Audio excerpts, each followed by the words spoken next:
Pemirsa, kita masuk dalam segmen At Large. Kita akan mengecek seputar dengan insiden penembakan yang terjadi kemarin di White House. Jadi pemirsa, teror bersenjata mengguncang kawasan Gedung Putih, Washington DC. Ada seorang pria yang nekat menerobos pos pemeriksaan keamanan dan melepaskan tembakan, akhirnya memicu baku tembak dengan agen Secret Service. Pelaku tewas di tempat, sementara Presiden Donald Trump dilaporkan dalam keadaan aman. Selengkapnya seputar fakta-fakta akan kami cek kebenarannya dalam slide selanjutnya. Jadi pemirsa, insiden ini terjadi pada hari Sabtu 23 Mei pukul 18 waktu setempat. Ini sebenarnya suara yang tampak biasa ya di Washington DC, tiba-tiba pecah oleh adanya suara tembakan. Lokasi kejadian berada di persimpangan 17th Street dan Pennsylvania Avenue Northwest, di mana kawasan ini pemirsa sangat dekat dari Gedung Putih, kediaman resmi dari Presiden Amerika Serikat. Jadi kronologinya ini berawal dari seorang pria yang mendekati pos pemeriksaan keamanan di kawasan tersebut. Nah, petugas yang berjaga langsung memberikan peringatan, memerintahkan pria tersebut untuk menjauh. Tapi ternyata perintah itu diabaikan dan sang pria terus melangkah maju, membuka tas dan mengeluarkan senjata api, kemudian melepaskan tembakan tersebut ke arah petugas. Nah, agen-agen dari Secret Service yang bertugas saat itu merespons dengan sigap. Baku tembak akhirnya terjadi dan berakhir dengan pelaku jatuh tersungkur di tempat kejadian. Respons cepat ini dinilai berhasil untuk mencegah eskalasi yang lebih berbahaya, mengingat lokasi kejadian berada di salah satu zona merah keamanan nasional Amerika Serikat. Kita beralih ke slide selanjutnya.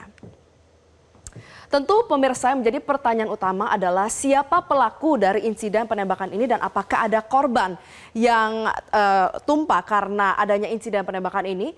Pertama adalah untuk identitas pelaku saat ini telah ditangkap. Ia adalah Nasir Bass, seorang pria usianya 21 tahun, dinyatakan tewas di lokasi usai baku tembak dengan agen Secret Service. Jadi Nasir Bass ini bukan orang asing ternyata pemirsa di mata Secret Service, karena aparat keamanan Gedung Putih sudah beberapa kali berhadapan dengan pria tersebut. Misalnya di tanggal 10 Juli 2025 lalu, Bass ini pernah mencoba untuk memasuki area Gedung Putih tanpa izin melalui salah satu akses di 1699 State Place Northwest. Jadi saat itu ia masuk melalui pintu putar yang bertuliskan "Do not enter, exit only". Dan dalam dokumen persidangan, Bass ini mengaku sebagai Yesus Kristus dan meminta untuk ditangkap. Nah, sehari setelah kejadian, hakim ini memerintahkan Bass supaya menjauh dari Gedung Putih. Secret Service juga pernah mengamankan Bass ini yang kedua kalinya di tanggal 11 Juni 2025 karena lagi-lagi menghalangi kendaraan yang hendak masuk ke dalam kompleks Gedung Putih. Nah, atas insiden percobaan masuk tanpa izin tahun lalu, Bass akhirnya dijatuhi perawatan kesehatan mental di sebuah klinik. Dia ini disebut ada riwayat gangguan mental yang kini menjadi sorotan kembali setelah penembakan di Gedung Putih kemarin. Meski demikian, hingga kini aparat penegak hukum masih belum menyampaikan apa yang menjadi motif pasti penyerangan tersebut maupun kemungkinan adanya keterkaitan dengan kelompok tertentu. Nah, pemirsa, rekam jejak inilah yang akhirnya menjadi fokus utama dalam penyelidikan. Apakah ada celah dalam sistem pengawasan terhadap individu yang sebelumnya telah bermasalah secara hukum? Jadi kalau tadi kita bahas soal pelakunya, dalam insiden ini ada satu orang warga sipil yang dilaporkan mengalami luka-luka dan segera mendapatkan pertolongan medis. Sementara di mana lokasi Presiden Donald Trump? Jadi ketika penembakan berlangsung, Presiden Donald Trump ini saat itu sedang berada di Gedung Putih dan ia dinyatakan dalam kondisi aman dan tidak terdampak secara langsung. Kita beralih ke slide selanjutnya, kita akan membahas terkait dengan bagaimana fakta-fakta perkembangan penyelidikan yang tengah berlangsung. Jadi pemirsa, pasca insiden penembakan berlangsung, kawasan Gedung Putih ini langsung diberlakukan status lockdown. Penguncian berlangsung kurang dari 1 jam sebelum situasi dinyatakan terkendali dan akses kembali dibuka secara bertahap. Untuk proses penyelidikan resmi kini tengah berjalan. Aparat gabungan dari Secret Service dan juga FBI melakukan pemeriksaan intensif terhadap sejumlah saksi mata, mulai dari jurnalis yang memang sedang bertugas di kawasan tersebut, kemudian juga agen-agen yang terlibat langsung, hingga warga sekitar yang berada di lokasi kejadian ketika kejadian itu berlangsung.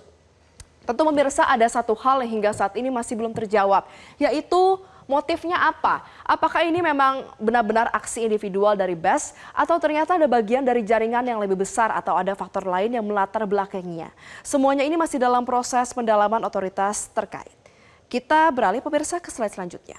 Nah, pemirsa, ini juga informasi yang perlu Anda ketahui ya, karena sebenarnya ini bukan insiden pertama kali. Dalam rentang kurang dari 2 bulan, kawasan Washington DC dan sekitar Gedung Putih telah menjadi lokasi serangkaian insiden bersenjata yang mengundang perhatian serius. Misalnya, di tanggal 24 April 2026 lalu, ada sebuah penembakan yang terjadi di tengah White House Correspondents' Dinner, makan malam koresponden Gedung Putih yang memang sudah jadi tradisi tahunan, mempertemukan jurnalis dengan pejabat pemerintah Amerika Serikat. Sudah ditangkap pelakunya. Pelakunya namanya adalah Cole Thomas Allen. Dia ini melepaskan tembakan di hotel tempat acara berlangsung. Jadi ada seorang agen Secret Service dan juga seorang anak di bawah umur yang menjadi korban luka. Allen ini kemudian akhirnya ditangkap dan juga didakwa. Tapi pemirsa, tidak berselang beberapa lama, kalau tadi tanggal 20 sekian April, di awal Mei, tepatnya tanggal 4 Mei ini, aparat keamanan juga kembali harus merespons insiden penembakan lain di kawasan sekitar Washington DC. Detailnya masih terus diverifikasi, tapi kejadian ini semakin menegaskan ada pola yang mengkhawatirkan karena 3 insiden bersenjata di dekat pusat kekuasaan eksekutif tertinggi Amerika Serikat dalam waktu kurang dari 2 bulan. Rentetan ini mendorong evaluasi mendalam terhadap protokol keamanan yang selama ini dianggap sudah memadai. Secret Service bersama FBI kini mengkaji ulang seluruh lapisan sistem pengamanan mulai dari prosedur pemeriksaan di pos terdepan, sistem deteksi ancaman, hingga koordinasi antar lembaga. Kita beralih ke slide selanjutnya. Nah, pemirsa, merespons insiden yang terjadi di depan kediamannya sendiri, Presiden Donald Trump menyampaikan pernyataan yang sekaligus mengandung ada apresiasi dan juga ada seruan kebijakan. Kita sama-sama baca. Jadi Presiden Amerika Serikat Donald Trump mengatakan bahwa terima kasih kepada Secret Service dan juga aparat penegak hukum kita yang hebat atas tindakan yang cepat dan juga profesional pada malam ini. Hal ini menunjukkan betapa pentingnya bagi seluruh presiden di masa depan untuk mendapatkan ruang paling aman dan juga terlindungi yang pernah dibangun di Washington DC.